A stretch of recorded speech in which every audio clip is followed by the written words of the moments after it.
Hey everyone, I just want to welcome you guys to T-Base Visual Arts. My name is Daniel. I will be your art instructor and guide to be drawing or painting. So in this lesson, I will be teaching you guys how to draw and paint your own tree. And the season that we will be working in is in autumn. So the leaves of our tree is going to be red, orange, and yellow. The painting material that we will be painting with is called acrylic paint.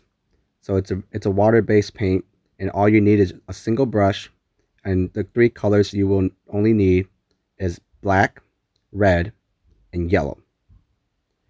So another material that we will be using is a pencil. It could be any number 2 pencil, drawing pencil, whatever you have available to you, and also an eraser. And the paper that we will be drawing on is just going to be a regular white sheet of paper. So what we're going to be doing first is making sure that we establish our ground.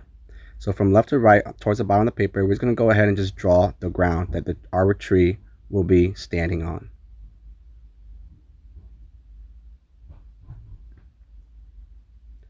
The next thing that we're going to be looking for is establishing the trunk of our tree, which is going to be towards the center of our paper. It doesn't have to be too big, so make sure when you draw the trunk of the tree that it is not too wide, it's not too skinny, but it's just about the right size. You guys can do it and follow along as how I'm doing it.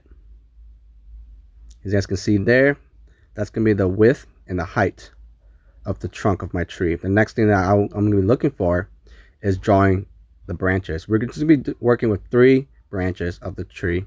I know that outside, if you were to look at a real tree, it has many branches growing from it. But for us, we're just going to be working in a simplistic way.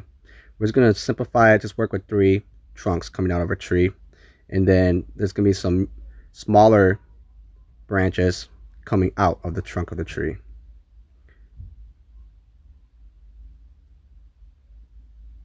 So you guys can just follow exactly what I do here on these branches.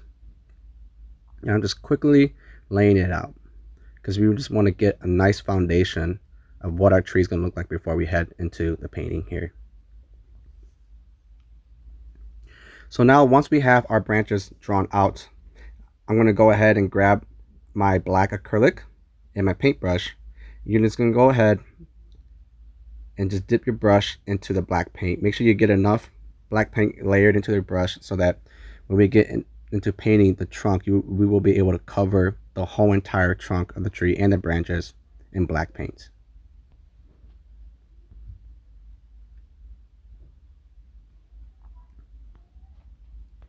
So we can go ahead and just start laying the black paint onto the trunk of your tree and into the branches. Make sure you guys follow and paint as close as possible to the edges or the line of the tree.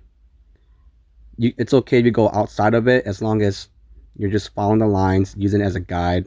That's all that really matters, is that you guys are just covering up the pencil marks with the paint.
So once we finish painting our tree, we're gonna let it dry and we're gonna go ahead and mix our orange.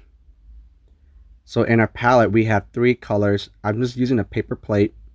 If you guys lay down your paint onto a piece of another sheet of paper, that's totally fine as well. I'm using a paper plate, and here I'm just gonna mix my orange. So the colors that we're gonna be using is our 2 primaries, which is red and yellow.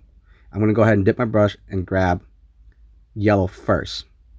The reason why I want to grab yellow first is it's a lighter color than red. Red is a little bit more dense, so it's easier to grab the yellow and then add the red into it, rather than grabbing the red and then trying to add yellow into the red paint.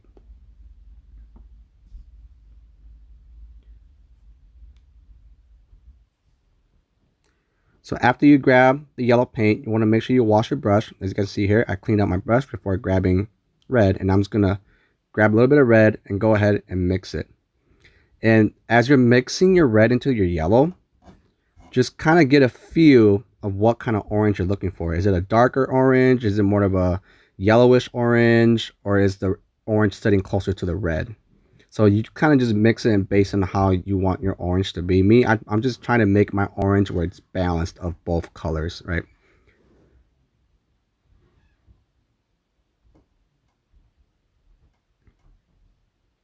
So you guys can see here, I'm pretty satisfied with this orange. So this is the orange that I'm going to be working with.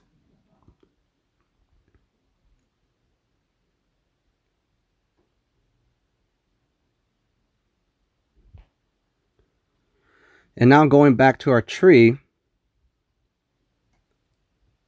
I'm going to go ahead and use yellow first.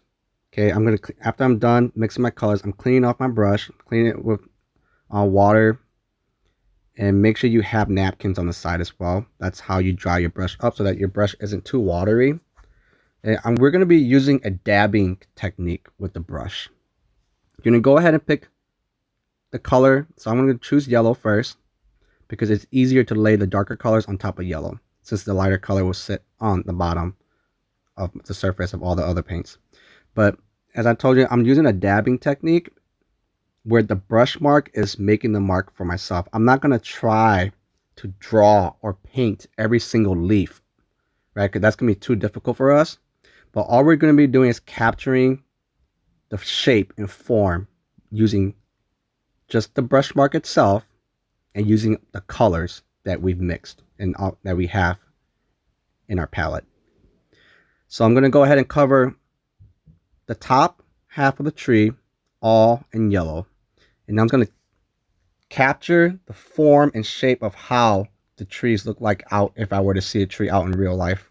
Or maybe you have a tree sitting out your window, you can go ahead and copy that shape.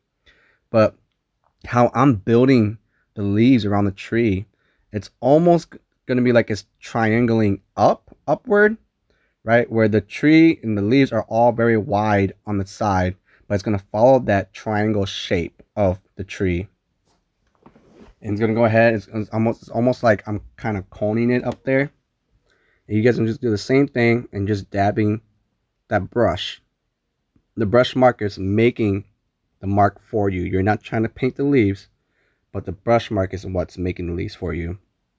And we're going to use that same dabbing technique when we choose orange and adding into it, or when we choose red.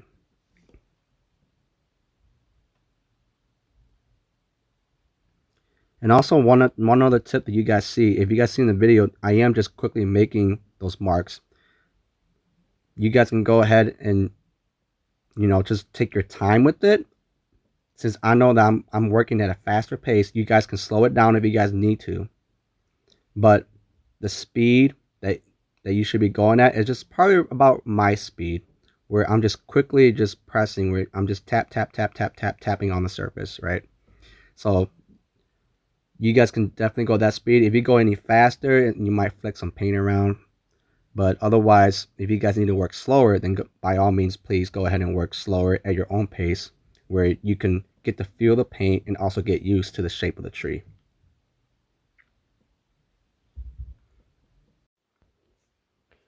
So I hope that you guys enjoyed the video. The biggest takeaway from this video is the dabbing technique. A lot of painters, even I myself, still use this practice in my paintings. It's very simple and easy to use, and it's easy to learn as well because I still use it in my practice, especially when I'm drawing landscapes or painting landscapes. So the only way to get better is to continue to practice, practice, practice. I promise that you guys will get a lot better. I'm excited that you guys are with me learning this alongside of me as well, and I'm happy to teach you guys all of what I've learned in fine arts. I hope that you guys continue to follow along, and I hope to also see you guys soon. Thank you again for following this video. Have a good day.